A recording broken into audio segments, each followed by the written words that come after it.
Hey guys, Sean is here today. So I'm with Zach. We will be set up the snowboard today. Today we're just going to be installing bindings on a snowboard. It's simple. It's a lot of people think it's a little bit more difficult than it is, but it's just figuring out how wide of a stance you want, maybe setting up some angles on the stance and adjusting it to the size of your boot so it fits optimally. Let's see how to do it.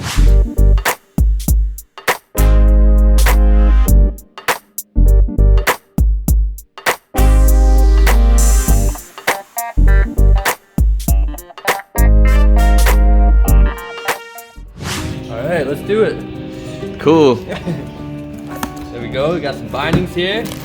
Fresh in the package. Get rid of all that plastic. Look at that. Oh, that's sick. Got some bindings.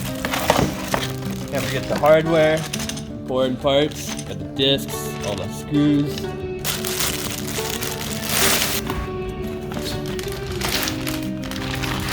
Brand new snowboard. Look at that. Wow. Still in the plastic. Just like Christmas. Yep. Christmas. Board, New Year. It's gonna be a good time. Wow, look at this board. So this one does have a nose and a tail. And you can kind of get that from the graphic. The words are facing one way, the image is all facing one way. So if I'm regular footed, regular means your left foot forward. I'm gonna have the toes on this side. If I was goofy, I'd have my right foot forward, and then I'd have my toes on this side. That would be my nose. I'm regular footed, so I'm gonna set this board up regular. I got my left binding over here, my right binding right here. And we gotta open up the hardware. Sometimes with a binding, the screws will be separate from the disc. So you got 8 screws, 8 washers, they all go together. These ones have this little white piece here, which holds them all into place so that you never lose a screw. They're always like the perfect size for the holes in the board, so that they always line up. So it's really easy to get your angles, get the fine tuning in. First step, we gotta open up the binding, get to the where the disc would sit. I open it up. This one has some little thumb holes. Sometimes they have a little screw on the bottom there on the footbed. This one's pretty simple though. So open that up.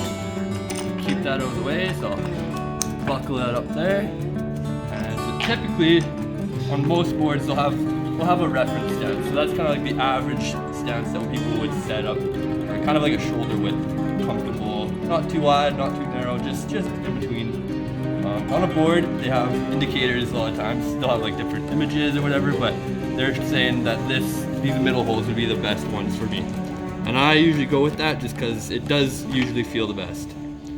So now, what I want to do is I'm going to set the binding up, or the disc into the base plate there, and I'm going to find what angles I need. So I'm going to find, so all these little numbers here, 0 there and a 15, all these little notches. So each little notch indicates 3 degrees more of an angle.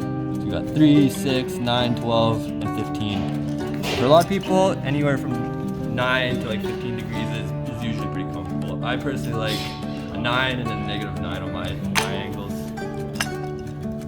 We're gonna find where that 9 is. So I got 2 down from the 15, we got the 9 angle there, and that's what I'm gonna set it up as. So now I look through the holes here a little bit, and I can kind of look through the holes there at the board, and I can see where that reference stance is gonna be. So now I line it up, drop it on there. So let's see, I line it up, I drop it down. Make sure they're all lined up in the holes. There we go. Right where I want to be. All the screws are sitting in there a little bit loosely, ready to get tightened up. So I'm going to do that with the same foot. We're going to do the same thing with the left foot here. Except instead of going one way on the disc for the angles, I'm going to go the other way on the disc. So you got one foot's a negative, one foot's a positive angle. This is the same. So I'm also setting up it in the center. So that I can ride it twin, so I can ride a switch, I can ride it regular, doesn't really matter. It'll feel the same both ways. There we go, I found the 9. I find where the holes go, drop it down, make sure they all sit well. There you go, lined up. Make sure the heel's good, so it's nice and centered, not too far off one end, not too far off the other. You want it to just be right in the middle. So just centered in the middle of your board so that you have even toe and heel hang. Grab out a screwdriver, just tighten her up. Typically what I like to do is I'll tighten one corner of the binding just to make sure that micro adjusted, I can shift it a little bit. Sometimes you have to do a little bit of readjusting when you're doing it because it can go a little bit off, but usually it's a pretty easy fix.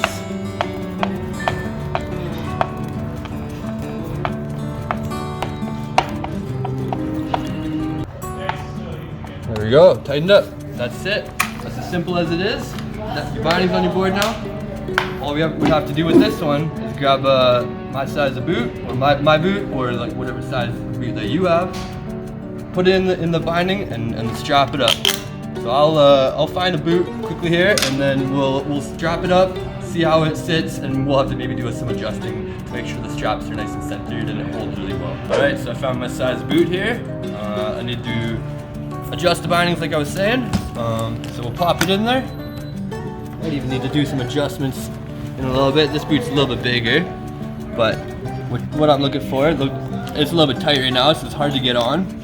So on this guy here, we've got toolless design. So sometimes you'll have screws in here that you can undo with a screwdriver, and there'll be holes, and you can slide the strap up a little bit or down, and then tighten the screw into it.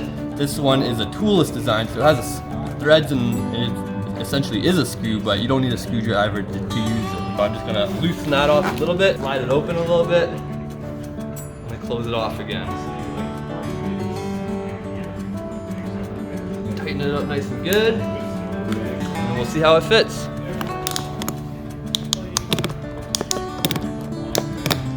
It's looking pretty good so far.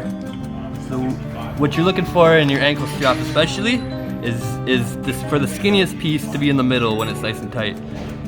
That way when it's skinniest there, because when you're doing toe turns or like any kind of turns really, you're leaning forward and the boot's gonna bunch up a little bit, so the thinner it is there, or like the softness, it's a little bit softer, and it can move a little bit more, and it's right in the center there.